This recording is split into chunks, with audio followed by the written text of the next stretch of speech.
Africa is a continent rich with opportunity.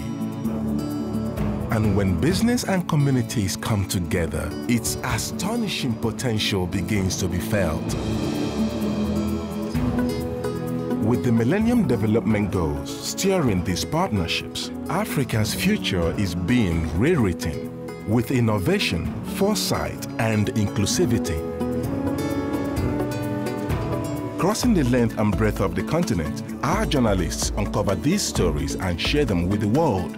Join us now for remarkable stories of partnerships across Africa, building the future and changing lives. It's Africa's time.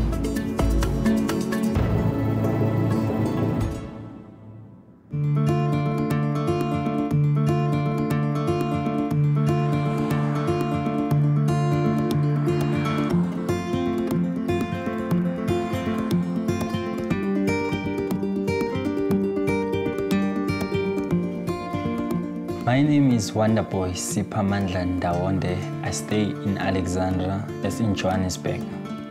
I was born in Durban in a village called Inanda in 1989. Everything just changed when I was 16. My dad left us. It was a very difficult period for me because that's the stage where you need to choose which career path you take, and you need to be focused, and your matric means everything to you. For you to go out of poverty, you need to have good education. So at that stage, I told myself, you know what, you can just take this thing as a motivation to work harder and make something out of yourself.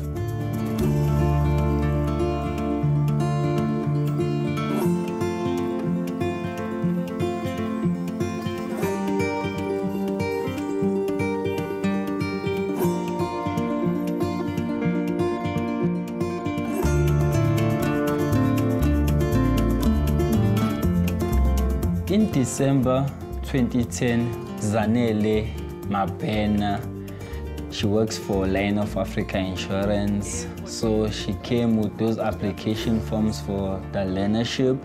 She gave it to everyone in church, and I was one of those people who took it and applied.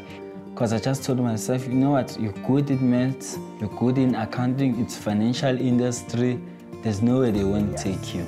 I remember getting that call from Line of Africa Insurance, and she said, congratulations, you'll be joining us in the Learnership Programme of 2011. I was so excited, I just went crazy, and everyone in the city were wondering, okay, what's going on, is he crazy now? I was so excited and elated about that good news. The other learners, they were so shy. For some strange reason, I was the one who was talkative, cracking jokes and laughing, so they thought this is the naughty one.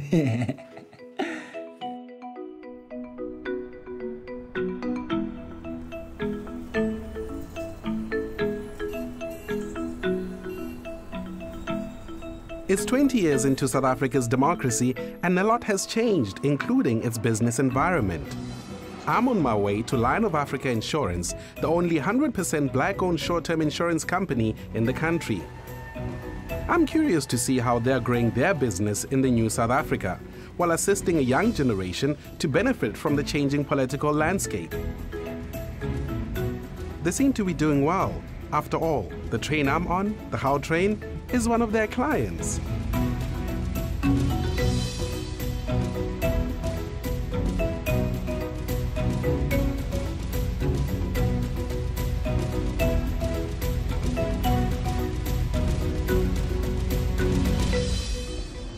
"16 years since opening for business, Line of Africa is now the third largest short-term insurer in South Africa, servicing some of the country's leading companies and local authorities. It's a growing business in a highly competitive industry." This side, we've got our business analysts. So they report to IT. Then we've got now the IT department, and then this is engineering. Then we come here, this is claims department. We're gonna go into the executives' rooms. Executive? Yeah, executive. You know, we come from the masses, I didn't need to have a jacket or? You never know. This is Adam's office. There's Makulu bus. Makulu bus in here. My name's Adam Salmi. I'm the Chief Executive Officer of Line of Africa Insurance Company. I remember joining an insurance company in 1970. I just could not get the fact that, you know, your skin color defined who you were as a person. So Line of Africa is, in some ways, a culmination of a struggle throughout my commercial life to demonstrate that South Africans, if only they could hold hands across the racial divide, can achieve so much more and become such a great nation. Transforming a country also means building an entirely new middle class of skilled professionals. And one way to successfully do this is through partnership programs that foster vocational training. Line of Africa Insurance has entered into a public-private partnership with the government of South Africa to develop the very people they want to bring into their industry. My name is Mashudu Mamatuba. I am the executive in charge of strategic planning and corporate affairs. Joburg for me is, everything is fast-paced here. Everything is, it's almost like we do sleep, but we dream about the next day. It's a vibe that is progressive. The short-term insurance industry is not as transformed in terms of who's coming in. We don't have enough young black talent coming in. So Citi is looking for that transformation. They're creating that ability for the industry to transform. After democracy in 1994, the new government of unity actually decided that they needed to transform what was really a very discriminatory education system. Citi is the Insurance Sector Education Training Authority. In the case of Lion of Africa, they access our short-term insurance qualification through their learnerships. Our big role is also to fund the learnership. So essentially, we've taken the tax from Lion of Africa and then we redistribute the tax in terms of funding the learnerships that they've applied for. We bring in young people and we give them the opportunity to do something meaningful with their lives. So we bring them in, we put them in a room where we also give them real work to do, but in doing that, we teach them technical conversation, the basics of insurance, but also just guiding them and really fielding those kind of questions that come up when the work is actually taking place. We need that young blood, we need those young minds to come in that are gonna make sure that the energy of Learn of Africa moves forward. When I look at some of the graduates and some of the learners that are now sitting in their jobs, I see them as successful already because they have started the journey. The fact that they're here means that they've got a sense of something better that they can do. The fact that they're here, they're willing to commit. I mean, I come in at 6. Others are already here. I leave at 8. They're rushing to still go catch the bus and the train. I see these learners and I'm filled with pride. Nice one. Yes. This is home. This is my home. I love this place. You explained that you used to walk from Alex to Santi. Yes, definitely. I used to walk from Extension 8 all the way to Santon. So I used to walk all this way to Santon. To those buildings over there? Yes, those buildings. It was a 1 hour, 30 minutes walk, going there and another hour, 30 minutes getting back. I had a choice of taking a taxi, but I just decided to walk so that I can provide more money for my mother and my siblings. So it was my personal decision to make that sacrifice for my family. I respect you for that. Nice one. Yeah.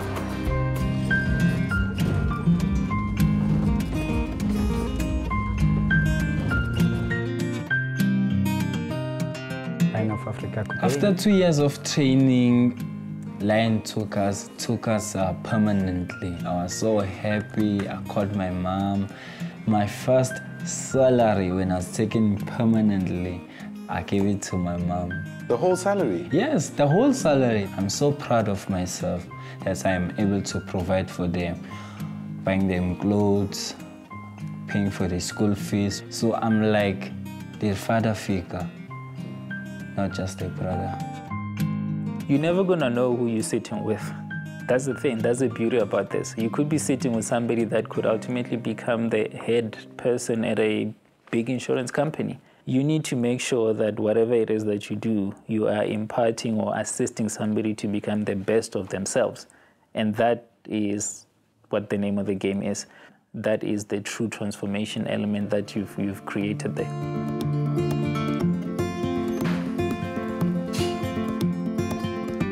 I feel so good about my future because all the managers at Lion always motivate me. In fact, currently Lion of Africa is paying for my BCom degree at UNISA. It's not about your conditions, it's about how you think, it's about how you retaliate to that particular challenges you are facing. Because you can't control what happens to you, but you can control how you react to it. So that once you get it right there, you'll never go wrong.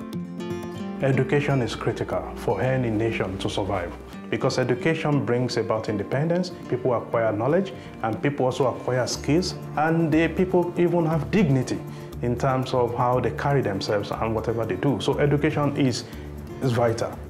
What's the payoff though? I mean, why is Lion of Africa involved in learnerships? We want to be able to show that through our programs, our people actually acquire meaningful skills, both for themselves and for the company, because that's the trade-off. It is that fills me with tremendous pride, that in some small way we have helped to provide an environment for these youngsters to begin to realize their potential, to at least begin to think about the present in a different way, and in that way look forward to perhaps a better future. We need you to do well, because when you do well, you bring your community along with you. You bring your family with you. We need you to succeed, guys. Absolutely we do. Thank you.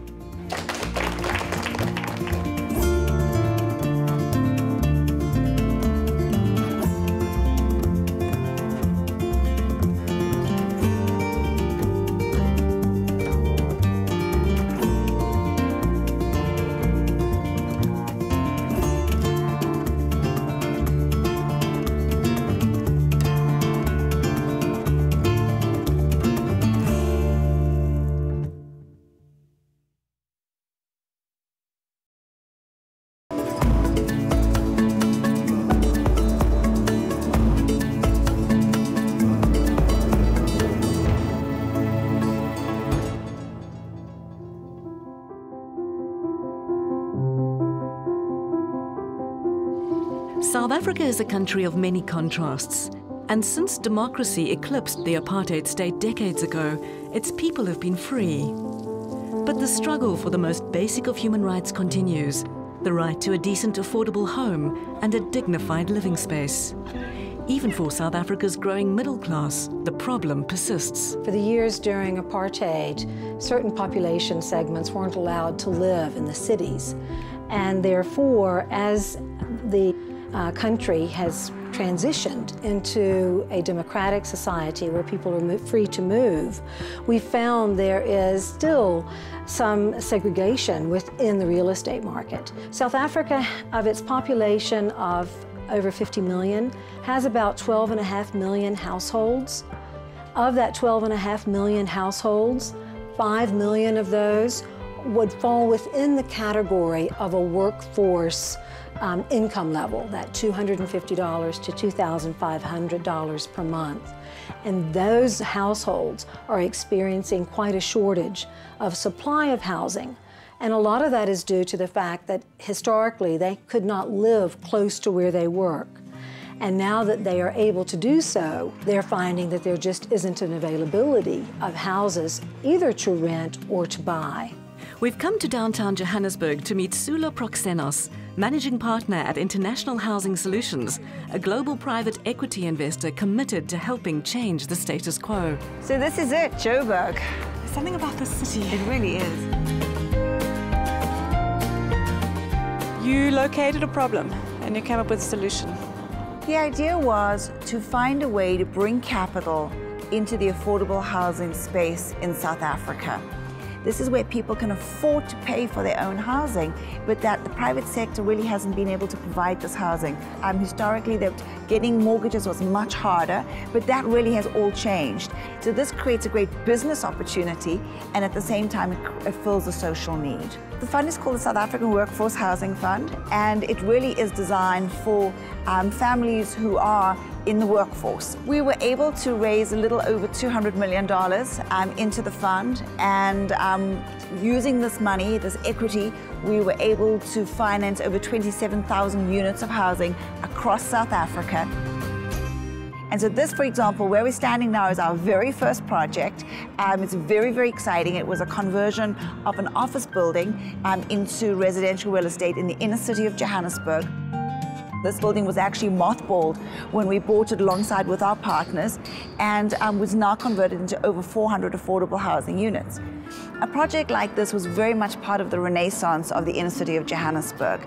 We certainly single-handedly did not turn around the city, but it's been very important to show the confidence in the inner city, which really is going through a renaissance as we speak.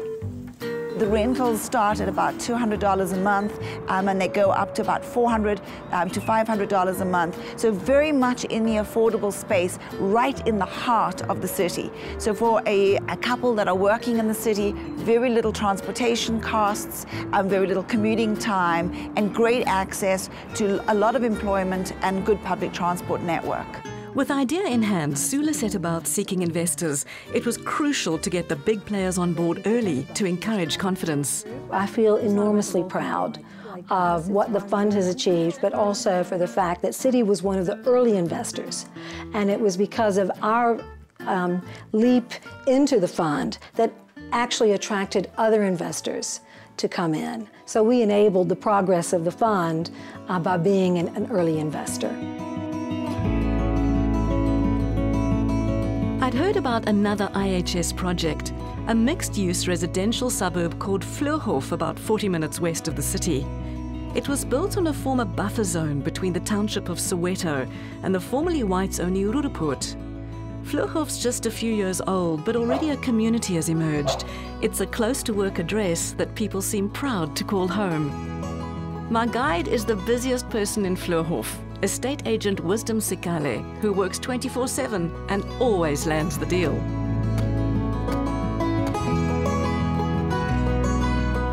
So how long have you been an estate agent? I've been an estate agent for 6 years now. How's it treating you? It's very nice. I like it. I like working with people. Yeah. I've heard about you, that you're the man. If anyone wants to buy a house in Vlughof, you're the guy. Definitely they are right, those people. I'm the guy. Everybody knows me in Vlughof. I've sold absolutely each and every street a house. Really? How are you doing? I mean, how's business for you? How's business is fine, especially on this side, because most of the people here, it's a new couple, young couples. Yeah. And the area is very good for business-wise.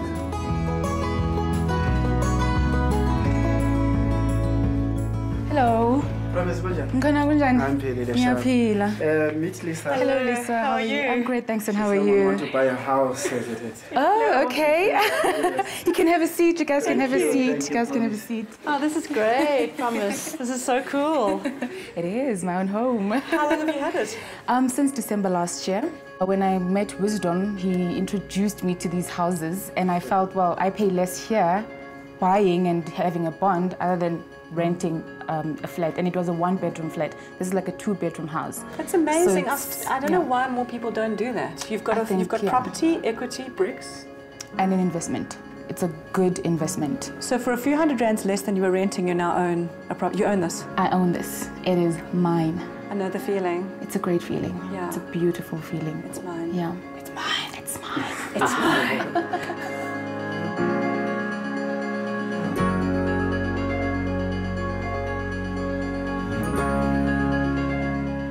The great beauty of owning a property is that you have the opportunity to create wealth through capital appreciation. And this has been denied to many, many South Africans for generations.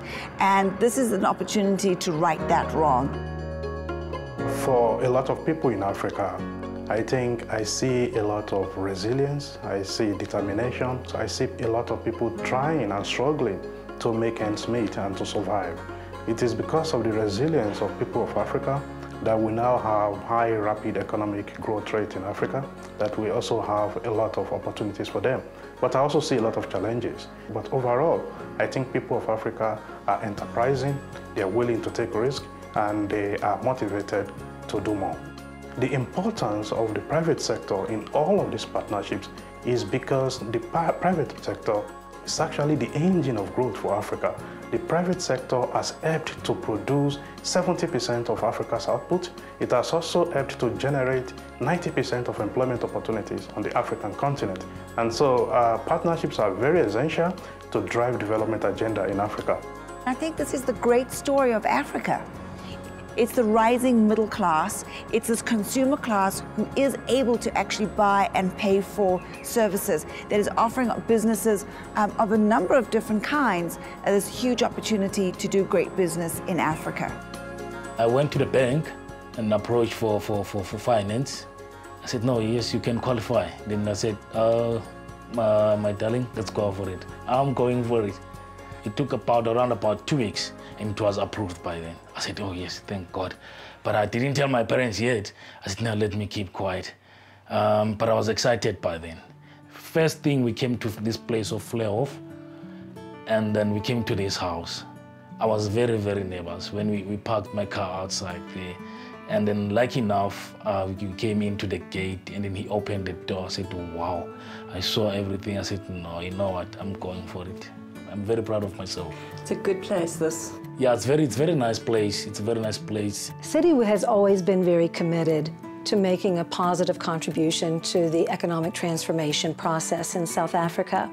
And one of the elements of that is empowerment of historically disadvantaged individuals. We felt the best thing that we could do to make a positive contribution would be to invest equity into the root cause of the problem, which was to invest in a fund that would build houses for sale for people within that income level, but also rehabilitate the inner cities and create a supply of rental properties. With better paying jobs over the past years, many South Africans have been able to move out of townships like neighbouring Soweto, from where the majority of Fleurhof homeowners originate. Overcrowding, crime and lack of amenities in large parts of the township have been replaced with a totally different lifestyle just up the road.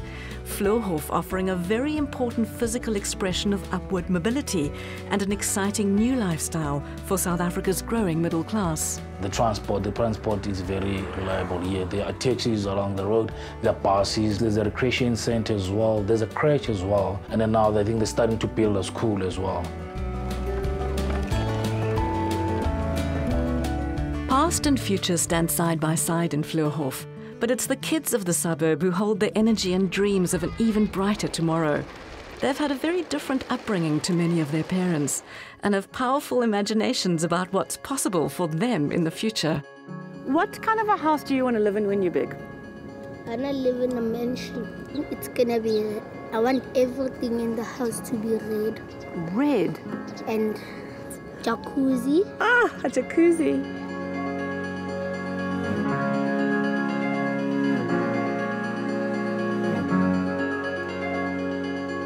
You know, there are a lot of competing places for people to put their dollars. For the continent, for the African continent, to attract capital, we really have to put our best foot forward and give a really strong and smart business plan as to how this capital will be deployed. Our engagement with IHS is not a gift, it is an investment. And what that does, at the end of the day, it has a way of reinforcing each other, that we benefit, the society around us benefit. And that is why we want to be here. We want to use that to bend the arc of history towards progress for this continent. I really firmly believe we only live once, and so you really need to take an idea that you have, to have the confidence in it, and to go for it. And the worst case scenario is it doesn't work. And the best case scenario? Is it works like this, and you really have the opportunity to turn around and say, I've been part of the creation of over 27,000 units of housing in a country that desperately needs affordable housing. And the opportunity to replicate this across the entire African continent.